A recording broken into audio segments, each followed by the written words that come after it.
isang karangalan po talaga na makasama kayong lahat ngayong umaga sa pagdiriwang ng National Women's Month 2026. Happy Women's Month po sa ating lahat.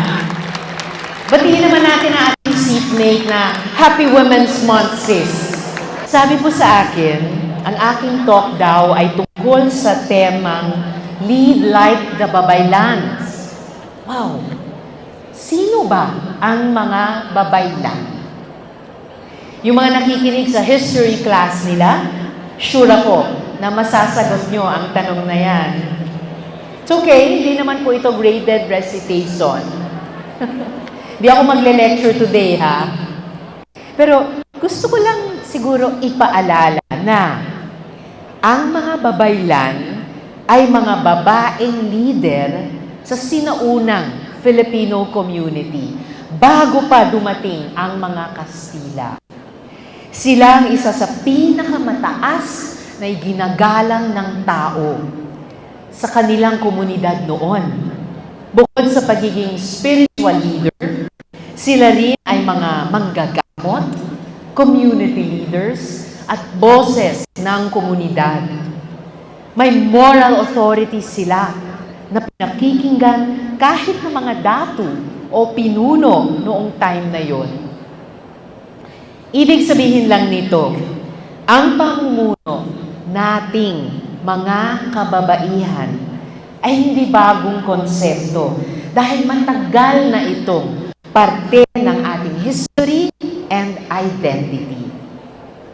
Pero ilang libong taon ang lumipas, marami na ang nagbago.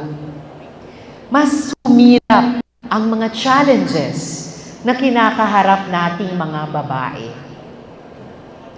Sa ating mga tahanan, kadalasan po, ang mga babae ang pumupuno sa mga kakulangan. Isipin natin ang ating mga nanay. Limitado ang budget kada buwan.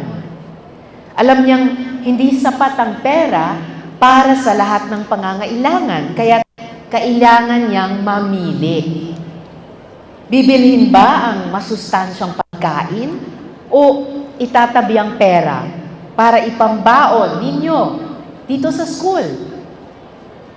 Lalo pa ngayon na nataas ang presyo ng gasolina, pamasahe, pati pagkain. Sa bawat desisyong ginagawa, may kasamang sakripisyo yan. At kahit ganoon, patuloy siyang lumalaban para sa pamilya. Para sa akin, isa yung form ng leadership.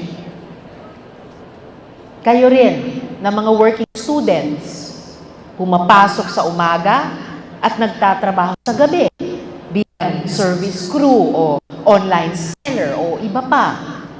Hindi madali ang pagsabayin ang pag-aaral at pagtatrabaho. Lalo na kung kulang sa tulog at pagod na ang katawan. Pero pinipili nyo pa rin magpatuloy dahil ito ang paraan para matupad ang mga pangarap ninyo. That's leadership. Pamumuno sa sariling buhay at sa kinabukasan. Sa communities, may mga babaeng tahimik na naglilingkod. Gaya na lang ng mga barangay health workers na kahit kulang ang resources ay tumutulong pa rin sa mga buntis at bata at lahat pa. Sa ating mga guro na hindi susunod sa pagtuturo kahit kung kulang ang gamit, at sa mga empleyadong araw-araw pumapasok sa trabaho, dala ang responsibilidad sa pamilya. Hindi man sila napupunta sa entablado o nabibigyan ng awards, sila ay mga leader sa kanilang mga paraan. Kaya, ngayong Women's Month, halagang baguhin natin ang ating pananaw sa leadership. Ang pagiging leader ay hindi lamang nasusukat sa titulo o posisyon. Hindi ito limitado sa mga CEO, opisyal ng gobyerno, o mga kilalang personalidad. Ang tunay na leadership ay makikita sa araw-araw na pagkilos, sa malasakit sa kapwa, at sa tapang na tumindig kahit mahirap ang sitwasyon. Bilang inyong lingkod sa Senado, patuloy nating isinusulong ang batas na naglalayo palakasin at protektahan ang kababaihan. Isa na rito ang Safe Spaces Act o ang Bawal Bastos Law na nagbibigay proteksyon laban sa gender-based harassment sa lansangan, sa paaralan, sa workplace, at maging online. Mayroon din tayong Expanded Maternity Leave Law na nagbibigay ng mas mahabang panahon sa mga ina upang maalagaan ang kanilang sarili at ang kanilang mga anak. Isinusulong din natin ang pagkakaroon ng Philippine Geriatric Center para sa mga nakatatanda. Lalo pa karamihan sa ating mga lola ay palaging nangangalaga pa rin sa ating mga pamilya. Patuloy din nating ipinaglalaban ang mga pulisiya laban sa karahasan, diskriminasyon, at hindi pantay na oportunidad. Ngunit alam natin na ang tunay na pagbabago ay hindi lamang nanggagaling sa batas. Nanggagaling ito sa sama-samang pagkilos ng bawat isa sa atin. Ang batas ay gabay, pero ang puso at paninindigan ng tao tunay na nagpapatupad nito sa pang-araw-araw. Sa ating mga estudyante, naiparating na hindi ninyo kailangang hintayin ang tamang panahon o pahintulot ng iba pa para maging leader.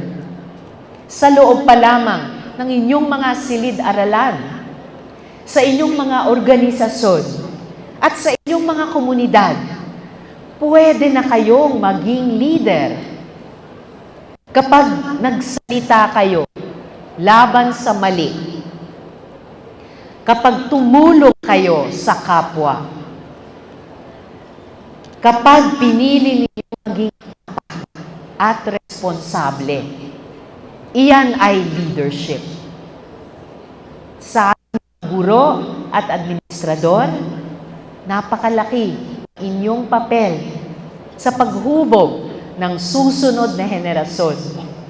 Ang bawat aral na ibinibigay ninyo, ang bawat encouragement na sinasabi ninyo, ay nagbibigay ng lakas ng loob sa isang estudyante na mangarap at maniwala sa kanyang sarili. Sa panahon ngayon, kailangan natin ng mas maraming kababaihan na handang manguna, magtaguyod, at magdala ng pagbabago.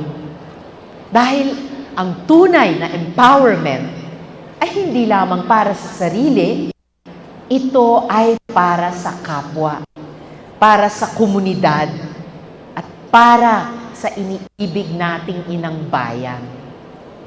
Sa pagtatapos ng mensahe ko, palagi niyong isipin na hindi isang titulo ang pagiging babaylan.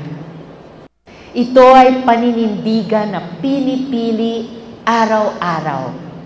Ito'y kakayahang magsalita para sa mga walang boses at manindigan para sa kabutihan ng nakararami. Maraming salamat po at mabuhay ang kababaihang Pilipino. Mabuhay po kayong lahat.